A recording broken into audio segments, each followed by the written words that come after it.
Okay, good morning, everybody. This thing is filming? Yeah, it is. Okay. I was hoping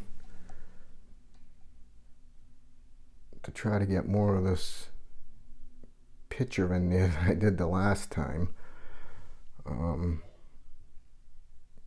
but I was hoping to kind of fill in a couple of spots that I left out the last time we did a video.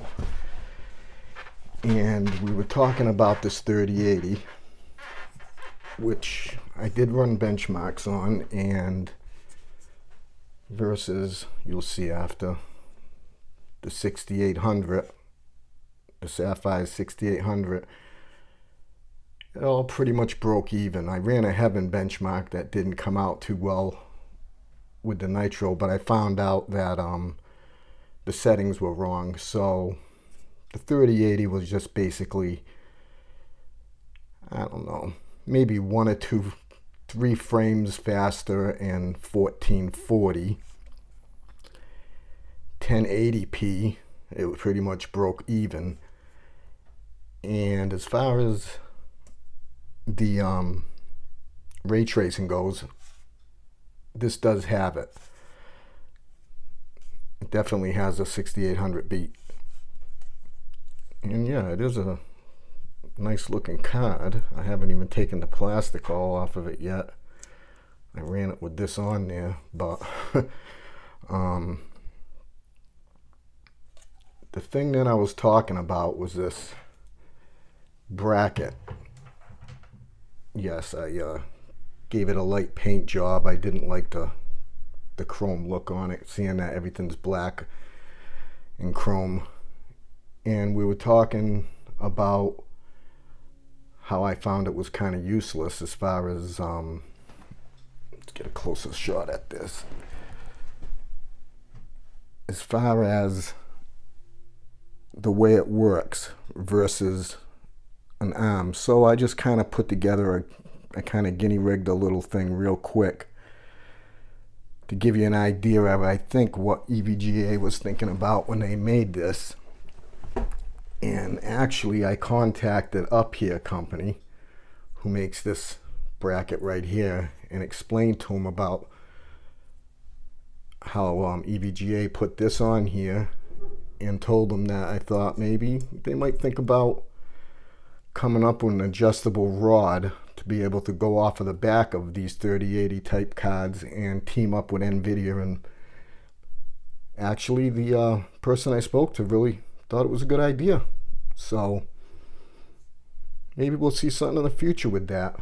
But basically what it does, and I'm not going to take all the screws out of it, but you can see where it sits on here. These 4 screws come out, and you get 4 new screws, which you really don't need, but they give them to you anyways. This sits on here and gives support to the back, which is a really good idea. If you got a decent board, I don't think you really have much to worry about as far as a lot of sag with these 3080s. The 3090s, definitely, they're a lot bigger. But if you have a supported bracket, the riser type, the PCIe bracket, it won't put too much stress on it. Although I still would recommend definitely putting some type of support bracket, whether it be this. And I just grabbed a as you can see, a piece of the back plate mounted on, put a little piece of rubber, double-sided tape on there, and just to get a basic idea.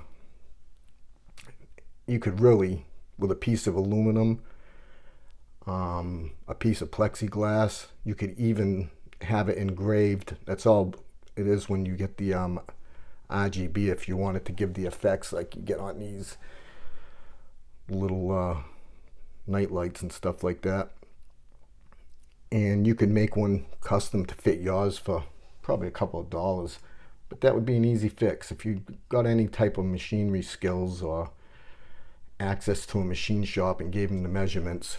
Basically just an aluminum bracket, maybe with a slit in it and a little screw where you could adjust it up and down with something rubber on the bottom to keep it supported and padded, and you'd have a support bracket.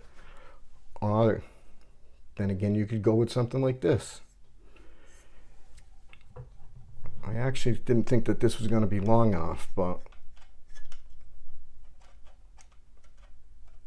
that looks good the way that rides on there. And it comes with a couple different type of rubber mounts that, like I was saying, what I explained to them is they could put a bracket with a rubber mount at the bottom like that and make it adjustable. So I guess it's something they're going to think about in the future. I'd be pretty happy if they did decide to go through with it and see my idea out there. But who knows? All right, so this card, I do like it, but it's getting sold. I've already got it sold, actually.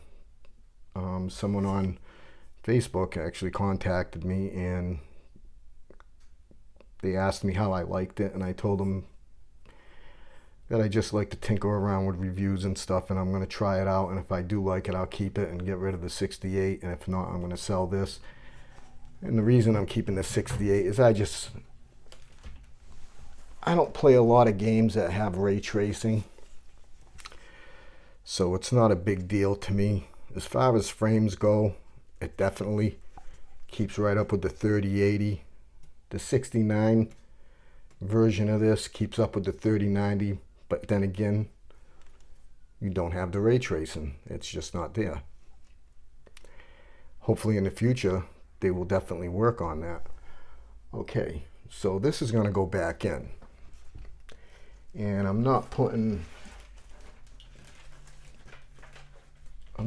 this big RGB lit up thing back in there. It did the trick, but it's just basically, there's a little piece of aluminum on the back right there. I don't even think it runs all the way down, and it's covered with plastic. And it's really not very, you can feel it, it's kind of flimsy. And I mean, if you're into RGB, that's fine. I never used to be. I kind of like it a little bit now, but you kind of get to the point of overkill. So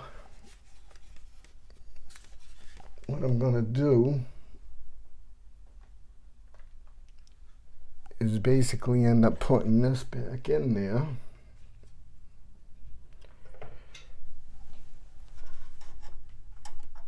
I don't need all of these, actually. With that big bracket, I had to open up more slots for some reason.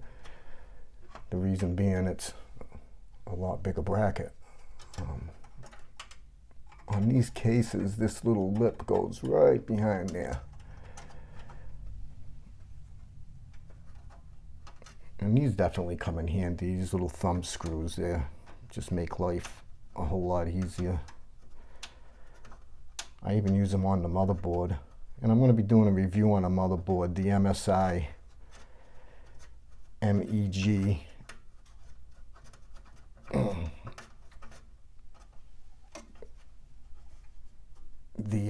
It's like a $300 board, is it? It's all black, completely. They call it the dark. I got the B550 chipset with that, and it's got some pretty good features on it, and then it's got some that we're going to go over that I have no idea why they're there. I didn't get the 570 because in all reality the 550 is a newer chipset. You wouldn't think so, being 570 is 570 and 550 is before it, but they actually came out with the 550 after the 570, and most of the architecture on it is newer, which makes it better, and the voltage on the the chokes and the VRAM is set to 90 versus the average board like this I think is 60 or 70. So it's definitely made for crazy overclocking, but 90 volts, I don't even think you can push something that far using LN2, liquid nitrogen. So anyways, I'm going to put this card back in and then I'll throw these videos together and I'm going to go over the benchmarks.